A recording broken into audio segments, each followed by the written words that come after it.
Hello, chào anh em. Hôm nay tiếp tục quay trở lại với Văn Nóng Sửa Chữa. Và hôm nay mình sẽ có một cái tip nho nhỏ giới thiệu tất cả các bạn. Một trong khi các bạn thường chúng ta ở các nhà chung cư ấy, chúng ta sẽ có những cái miếng gọi là ốp sàn như này. Ốp này ốp sàn bằng gỗ. Và sau một thời gian sử dụng thì rất dễ là nó bị bung ra như này. Cái này thì cũng không thể là đổ cho anh em kỹ thuật thi công được, tại vì thường thời gian thì nó cũng sẽ bung hết mà. Và nhất là cái chỗ mà nó giáp ranh với cửa này thì nó cũng sẽ ảnh hưởng bởi cái sự người ta đi quay lại với cả mưa gió nước nó vào, nó sẽ bung mất cái keo. Và hôm nay thì mình sẽ hướng dẫn anh em sửa chữa cái này cũng hết sức là đơn giản thôi.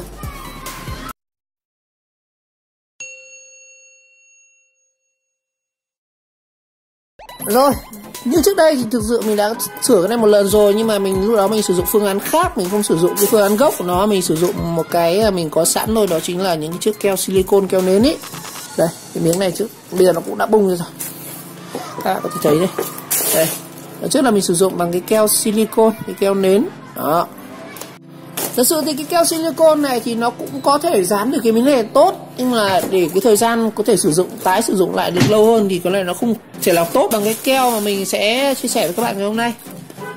Đây, cái miếng này là trước mình dán bằng keo silicone này. Các bạn có thể thấy là những cái miếng vỏ của silicone ở ngoài nó vẫn còn rất là nhiều đây. Mình vừa bóc cái này ra nhá. Đây là cái miếng ốp chắn cửa. Họ làm bằng gỗ. Cái gỗ chất liệu này là gỗ gì mình cũng không rõ, nhưng chắc chắn là gỗ ép thôi, gỗ giá rẻ. Đấy. Đây, người ta có cắm sẵn 3 cái đinh này để làm 3 cái cọc này. Sẽ bắt vào cái tường này. Cái tường này thì họ đã sơn hết các thứ rồi. Đây. Nó vẫn còn những cái vết keo nến, trước mình thử gắn bằng keo nến nhưng mà nó thực ra nó gắn được, nó không chắc lắm. Đó.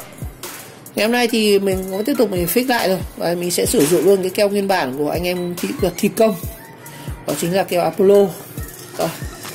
Đây, giới thiệu còn cái lọ keo này. Công cụ để sửa chữa thì cũng hết sức đơn giản thôi, anh em chỉ cần mua lọ keo này. Cái lọ keo này mình có thể mua ở các tiệm kim khí điện nước, nói chung máy tôn. Cái keo này thì nó rất là đa năng, nó có thể sử dụng gắn bê tông được, và thường người ta sử dụng nhiều trong kỹ thuật xây dựng hoặc là kỹ thuật thi công cái ván này cũng phải sử dụng cái keo này mà. Rồi đây, mình sẽ cho anh em xem một chút về keo này. Đấy, rất nhiều người không biết. Cái keo này thì nó, theo mình biết là nó có hai loại. Một loại keo silicone trong. Cái loại trong đấy thì người ta chuyên dùng để gắn, anh em làm nhôm kính sử dụng rất là nhiều. Mình có thể sử dụng để làm bể cá. Cái này trước mình có làm series rất nhiều làm bể cá bằng keo silicone rồi. Nhưng hôm nay thì mình sẽ sử dụng một cái keo khác. Cái keo này thì nó cũng là keo silicone, nó là silicone trắng, mã của nó là A100. Đó. Cái chai này thì có dung tích của nó là 300ml. Đó. Đây này, công dụng của nó sau thì nó cũng ghi rất rõ rồi. Đấy, công dụng. Cái này thì cái loại A100 Apollo này thì nó lại sử dụng chuyên để dán các cái vật liệu về bê tông, gốm sứ, thạch cao. Mình có thể gọi nôm na là keo này là keo bê tông, keo thạch cao. Đó. Và có sử dụng với các ứng dụng nội thất. Mình cũng thể đây có một số các cái lưu ý của trên chai này ghi rất rõ này. Từ đây nét lại này. Đó, hơi mờ. Đây nhá, để lên lại này. Vừa với bê tông, gốm sứ, thạch cao này, vừa với các ứng dụng nội thất. Đấy, cái chai này nó nhãn hiệu là Apollo nhá, silicone sealant, đó, acrylic A100. Cái này chuyên để ốp các cái mặt bồn nước. Đấy. Hôm nay mình sẽ sử dụng cái này để chúng ta fix luôn cái miếng ván sàn này. Thì cái keo này mua ở đâu? Thì mình nói từ đầu rồi, mình có thể mua ở trên các cái cửa hàng kim khí điện nước. Còn không như mình thì mình thường hay đặt trên Shopee hoặc là trên các ứng dụng Lazada, anh em có thể search cái này rất là rẻ luôn. Và cũng tùy shop thì mỗi shop họ sẽ bán một giá khác nhau, thì cứ cái shop nào nhiều uy tín, nhiều lượt vote, đánh giá cao thì mua. Cái lọ này thì mình chia sẻ là mình mua khoảng có 20 mấy nghìn thôi, 23.000 thì phải, 23.000 trên này. Ở ngoài thì mua ở ngoài chắc nó phải rơi tầm 30.000 quay đầu nha anh em, 30 mấy nghìn, cũng tùy ở cửa hàng thôi. Đây, cái hạn sử dụng của nó đây, mua từ năm 19 rồi. Wow. Hết hạn là cái tháng 3 năm 2010. Keo đấy hết hạn xứ rồi. Mua lâu quá rồi để lưu kho, chắc mãi bây giờ mới sử dụng. Rồi. Đây, trên này thì nó cũng ghi các cái chất liệu mình có thể sử dụng với keo A100 này. Đó chính là cái tường gạch này, các cái cửa kính này, đường ống nước này, sử dụng để chúng ta sử dụng sửa chữa các cái về điều hòa này. Chúng ta có thể sử dụng về sửa chữa cửa này, và các cái panel là các cái khe của các cái cửa, các cái công trình. Đó.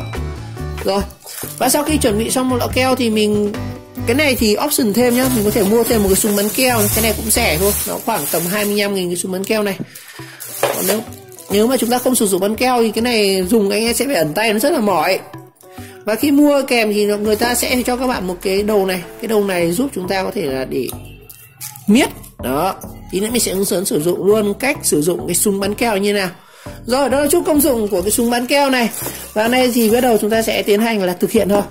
Rồi, việc đầu tiên mà mình muốn giới thiệu các bạn đó chính là một số nguyên lý khi mà chúng ta sử dụng cái súng bắn keo này và cái lọ keo này. Thứ nhất là chúng ta nên tránh xa là trẻ em. Nói chung là cái này thi công nó cũng hơi dính nên tốt nhất là hạn chế trẻ em. Cái này nó cũng khá độc hại, khi mà anh em sử dụng thì cũng nên đeo khẩu trang vào, đeo găng tay đồ bảo hộ các thứ. Như ở đây chắc mình sẽ tay mộc thôi. Rồi, chúng ta sẽ cắt trước cái này, chúng ta sẽ cắt vát cái đầu này đi. Rồi đây, mình sẽ cắt trước cái đầu này nha. Anh em cắt nhỏ thôi, không cắt to làm gì. Cắt ra cái lõi của nó là được.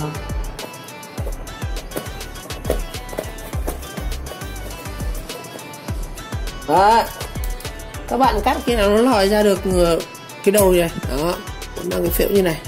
Rồi, ok. Rồi, tiếp theo là cái này thì các bạn cũng cắt cho mình chéo một góc là 45 độ nhá, để chúng ta sẽ tạo một cái đường miết khi mà chúng ta đưa vào cái này. Nhớ cắt chéo 45 độ. Còn cắt to cắt nhỏ thì tùy thuộc vào cái bề mặt mà chúng ta dán này, mình cắt nhỏ thôi, không cần cắt to quá làm gì. Đường to nếu mà chúng ta bắn cái kính lớn hoặc cái miếng ván lớn. Rồi, sau khi nó ra các cái lỗ như này rồi, các bạn lắp cái đầu này vào này. Thử lắp sau đi. Cách sử dụng súng thì đây, cái súng này thì sử dụng rất cực kỳ đơn giản. Nguyên tắc của nó là bóp thì nó sẽ đẩy cái lò xo này và nó sẽ ép cái miếng ống này, khiến cho cái keo trong ống nó sẽ chảy ra. Và một cái lưu ý mà rất nhiều bạn, ngay cả như mình hồi mới sử dụng mình cũng rất hay bị nhầm, đó là cái đầu này. Anh em lưu ý cái đầu này chúng ta sẽ phải quay lên trên nhá, tuyệt đối không quay xuống dưới này. Tại vì cái thanh này nó sẽ làm dốc xuống, và nếu các bạn để thẳng như này thì nó sẽ cái lực ép, nó sẽ cái lò xo này nó sẽ không kéo được cái thanh này để ép cái ống này. Bắt buộc cái này phải ngửa lên trên này. Đó, mình trước mình bị loay hoay mãi không sử dụng được là do cái này.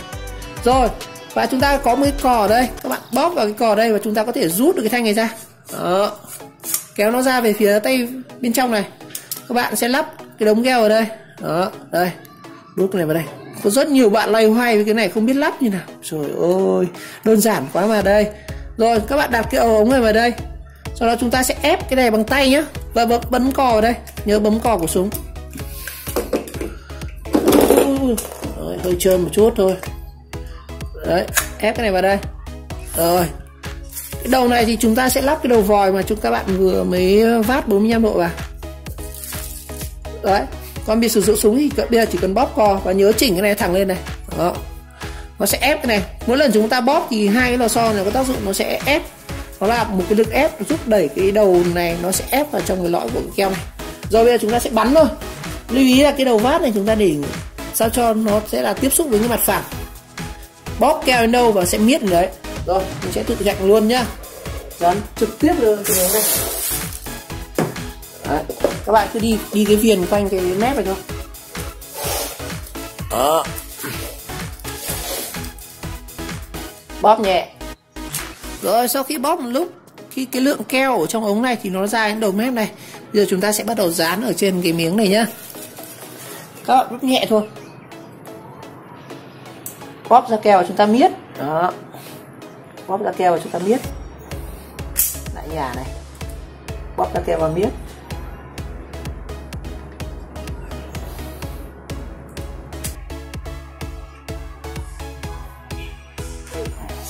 Rồi, sau khi dán xong chúng ta sẽ ốp vào thôi.